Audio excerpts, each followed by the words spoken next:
ربنا لا تزغ قلوبنا بعد إذ هديتنا وهب لنا من لدنك رحمة إنك أنت الوهاب।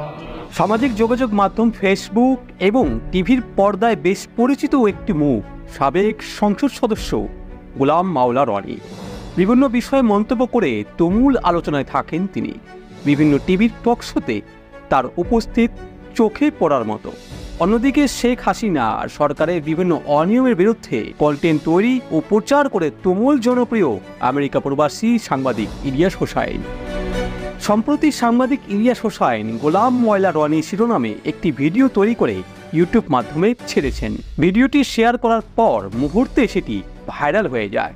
পরে বিষয়টি নিয়ে সামাজিক মাধ্যমে শুরু হয় বিভিন্ন আলোচনা সমালোচনা এবং হাস্যরস।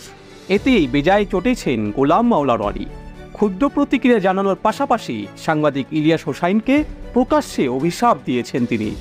নিজের ফেসবুক পেজে দেওয়া এক পোস্টে গোলাম মাওলা রনি লিখেছেন, আমার দাদির ভাই ধলা মিয়া পীর সাহেব আমার নাম রেখেছিলেন গোলাম মাওলা, অর্থাৎ আল্লাহর গোলাম। জন্মের পর থেকে আজ অবধি নামের বরকত আমাকে ঘিরে রেখেছে। আল্লাহকে বাদ দিয়ে অন্য কোনো মানুষ, প্রাণী বা বস্তুর দাসত্ব থেকে আল্লাহই রক্ষা করেছেন।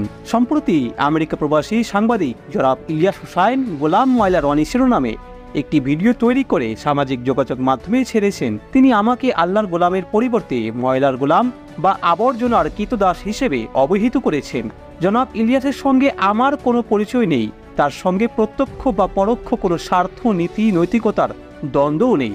সুতরাং আমাকে নিয়ে তার গীবতের ধরন দেখে খুবই আশ্চর্য হয়েছি।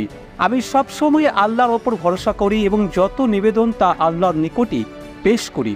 কোনোদিন প্রকাশ্যে কাউকে অভিশাপ দেইনি, কারো বিরুদ্ধে নালিশ করিনি, তবে গোপনে আল্লাহর নিকট বিচার চেয়েছি।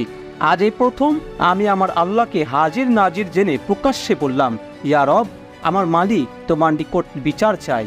যে বা যারা তোমার গোলামকে আবর্জনার গোলাম বানানোর চেষ্টা করছে তাদের সবার বিচার চাই। দুনিয়া এবং আখিরাতে এমন বিচার চাই যা দেখে কেবল আমিই নয়, তোমার অন্য গোলামদের মন যেন শীতল হয়ে যায়। আমিন।